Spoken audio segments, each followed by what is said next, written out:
Hello everyone, this is TailsFan109 and welcome back to Let's Play The Legend of Zelda Majora's Mask. With final preparations finally set, it's time to tackle the next dungeon. Hooray. Okay, I remembered it. Hooray. Now we gotta play this for Lulu, who laid the eggs.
I slept quite well. I just realized this when I opened my eyes. Passing the days is quite quick, isn't it, Lulu? Yes, Lulu. It's nothing to be surprised at. Although my eyes were closed in sleep, I still see everything that occurs in this ocean. It seems Lulu's confused. Regrettably, there's no time for idle conversation. Now then, proud Zora warrior. The open seas of Great Bay have need of your might. Quickly, climb onto my back. And so we shall. To start off, what's obviously the most, what's the word? Unwelcomed, frightening dungeon? Nerve-wracking dungeon to enter. I can't think of the words. But at least we get an enjoyable little cutscene first to start off. Starting here.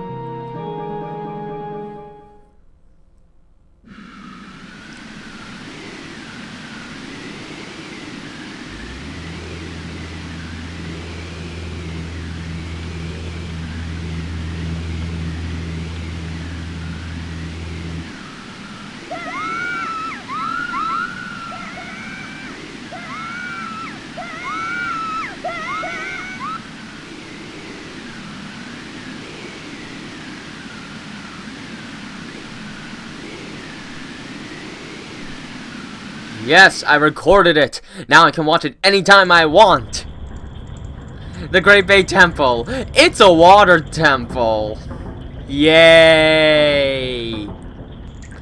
This is definitely harder than the first two. It's more confusing. The enemies are more dangerous. It's easier to get lost. It takes longer, basically. First off, let's smack some barrels. There is a Great Fairy Stone in this room, but we can also get some supplies. Which, yeah, I picked up some beforehand to be safe, except Deku Sticks and Nuts. But I have fire arrows, though, so Deku Sticks probably won't be absolutely necessary. There should be something over here of use. I know there's at least a fairy.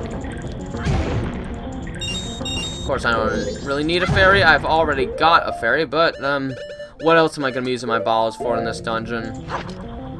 Let's just take it. Besides, the boss of this dungeon is nothing to laugh at all. The boss in this dungeon is probably the single-handedly toughest boss in the game. At least I think so. Most of the other bosses aren't really that difficult, or if they do seem tough, at the very least they don't hurt much. The boss in this dungeon is a major exception in that case. It was definitely the boss that gave me the most grief when I played this game in my younger days. Okay, really? Alright, there we go. Our first chest of the dungeon. Yay. But oh my gosh, I thought I was gonna run out of time with how many times I kept hitting the same torch over and over again. Anyways, yeah, Stray Fairy.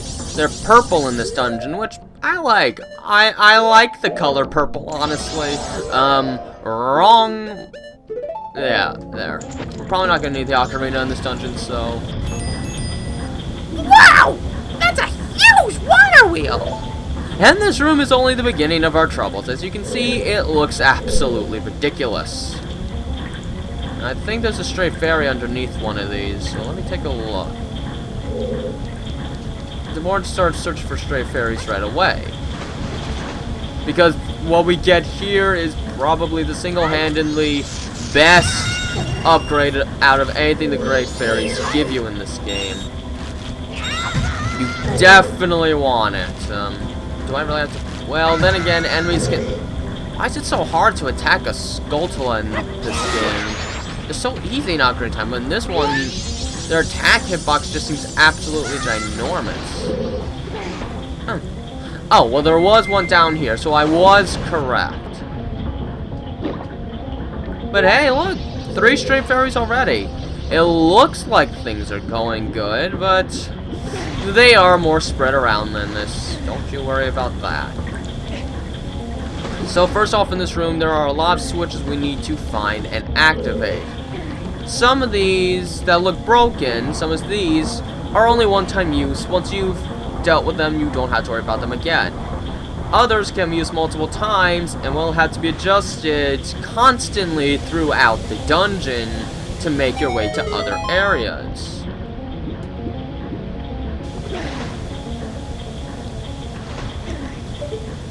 Now, I don't think I actually want to. Do I want to touch this right?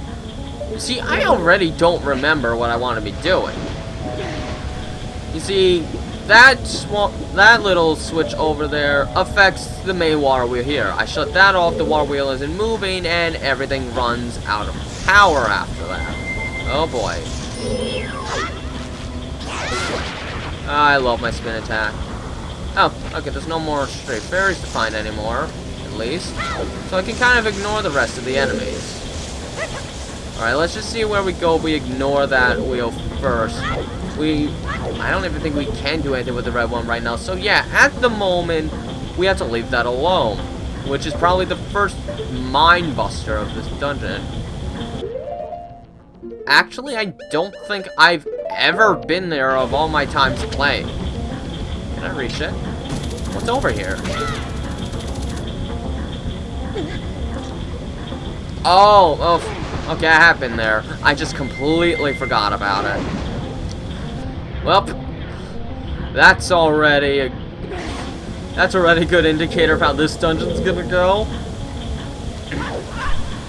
Yeah, I'm not the most familiar with this dungeon, so excuse me if I get lost now and then. I at least remember how the basic mechanics of the dungeon work. It's just a matter of when to do everything.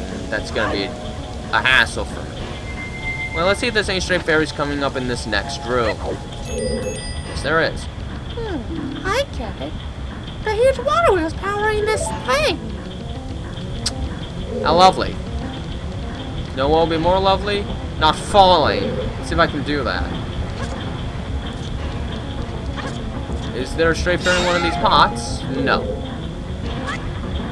Nope. Oh, that's another thing. Link has an awful habit of diving when all you want to do is just try and get onto a platform.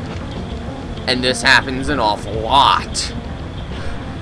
Being the cause of many jump scrubs and... Oh, perfect. That's actually where I want to be. There's another one down below, but it's really tricky to hit. Oof. The platforming in this room is quite ridiculous. I quite frankly don't like it. Oh, okay. Can't do anything over there right now. That's a place we deal with later. So for now, let's go down here and see what we can find. Or, you know what? Let's try and hit this right now. We need to hit this with our boomerang, so we need a very good aim. It's in that pot. Wow, I think I was actually too high, which usually isn't the case. Usually you're too far to the left or right or something like that. Alright. We get it. Good. This is basically a central hub. Now, this is how we determine where to go next. But there are so many pathways that's going to be hard to keep track. And there's currents too, so you have to figure out which ones will actually lead you to places you can go. Alright. Is there anything up here that I can get? Okay.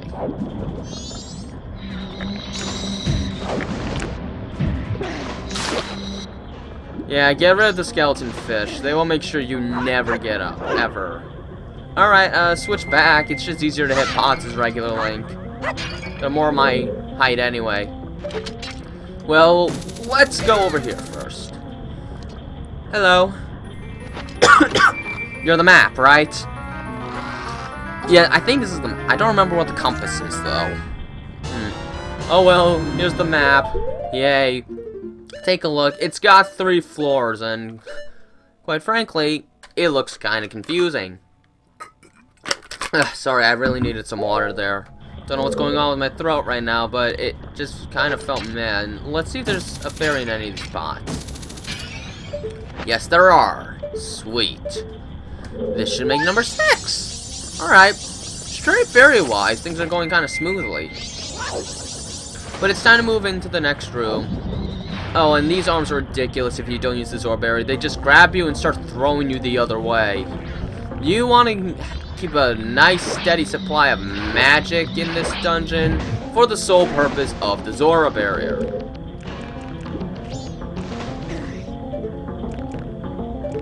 Alright. Just watch. This guy's going to probably have a straight fairy, but he's too far. Alright. We can use these lily pads as platforms now that we got rid of the Deku Babas attached below.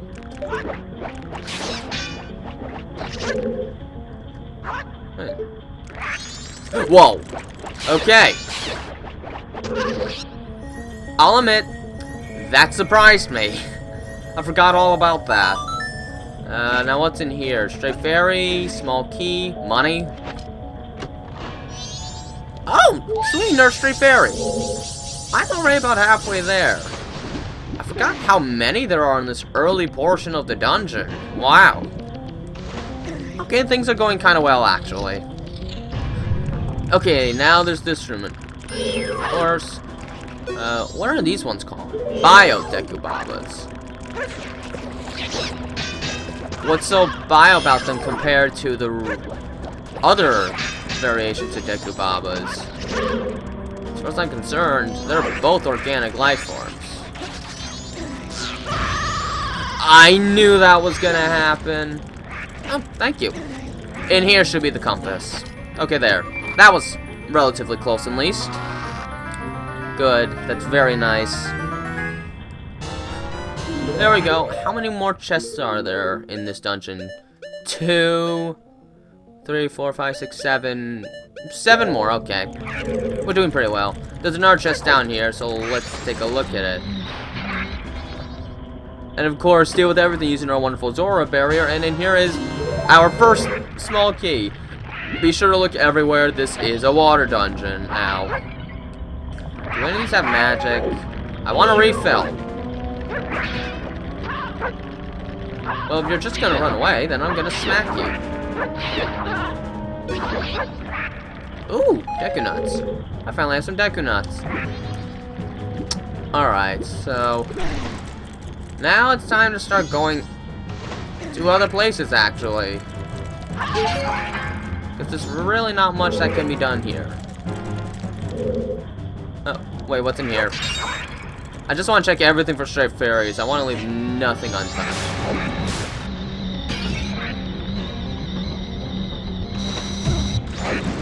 No, no, no. I want that straight fairy. Some other time, perhaps. You know what? No. Let's get it right now. Go in there. I said go in there. I'm gonna get it right now. And of course, everything respawned. I'm gonna need to find some magic soon. It's gonna be a problem, otherwise I've already used up half of it. But yeah, this magic upgrade has been so useful. At least these guys didn't come back. Alright. So one of these pots has a straight fairy. Let's just hit it. Why can't those drop magic?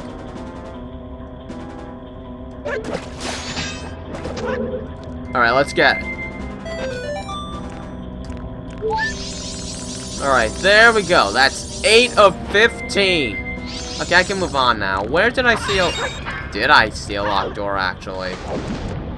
No, not yet, which means there's another path somewhere that I can go. And it's most likely down here. Yeah, this way. Ouch. Oh, hi there. And goodbye. Yes? If you could somehow step on top of that locked door, I bet you'd be able to climb onto that central pillar. But the edge are so squishy and it keeps squirming around. There's gotta be something you can do. Yes, but that time is not now. I actually don't know if there's anything I can do right. Wait, I should be able to go this way. Yeah. The pipes are a bit of your friend. There, at least I didn't get serious knockback. Alright, so... Yep, locked door. And oh boy, big mini-boss coming up ahead. Which means progress is actually going a little more smoothly than I expected it to. So yeah, any green? Green! My buddy! Thank you, some magic. This mini-boss coming up is probably the most hectic one in the entire game, and you'll see soon enough. We're gonna fight Wart! He's a giant wart. Hooray. This mini-boss is a little ridiculous. It should be obvious we have to shoot the eye, but he has a lot of gelatinous bubbles to protect him. So you gotta get rid of those first. You can either shoot him with arrows, use your hook shot, use a spin attack. There's a lot of different ways you can go through with this. I should probably get my arrows ready, because I'm probably gonna want to use that to get rid of the eye. His eye will open up at random, so you just kind of have to wait for a good timing. Now, this is actually a two-part fight, and there's two ways you can go through this first part of the fight. One, you could get rid of all the gelatinous cubes, which takes a long time. Or two, you could just shoot the eye enough times, which will bring you to the next part quicker, but it will make the second half of the fight that much more frantic. There we go, I got him once. Once you hit his eye, he'll shut it immediately, because of course, the pain. I thought I saw it open. It's actually a pretty fun boss with how much you have to deal with at the same time. I personally just like to get the fight done quickly. I have a lot of hearts anyway, and I've got 2 fairies, so I don't have that much to worry about. Yeah, after 3 hits, it gets really crazy. So let's just spam some spin attacks, I guess. Once he hits a wall, his eye will open for a bit, so it's just a matter of getting the proper shot in. I think I once killed this guy with spin attacks. I'm not sure. Have I? Not sure if it's technically possible. There we go. Well, let's get away. Frantic boss. I lost a lot of health. Honestly, the best thing you could do is probably just rush the entire fight. That's honestly probably the best way to go through with it. Anyways, with that, we get the dungeon item, which, again, this should be completely obvious based on how the items work in this. Yep, it's ice arrows. We use it to freeze enemies and objects. And this is very important for getting through the dungeon. The most important any ice variation has been so far, actually. We have to use it for many different things. Can I get some magic? No? Well, I can get magic in the very next room, so it's all good. Just kind of nice of them to... Oh! Well, okay, magic. I'm at full again. So I'll just run past you guys, or roll. Same yada yada deal, I'm getting out of the room anyway. So let's equip our ice arrows. We're going to need them. Let's find our way back to one of the platforms. Ouch. You're a meanie. I am going to deal with you. Ow. Ooh, I hurt my toe. Ow. And yep, see? turn him into a giant ice block. Now it's just a matter of getting up there. I guess a roll jump actually isn't gonna do it, which I find kind of weird. If that's what you want, then I'll do it that way. Alright, there. We got through the simple part of the dungeon. The next video will be going through the more complicated portions of the dungeon, which involves a lot more of these pipes. Until then, though, this has been TalesFan109, and have a nice day.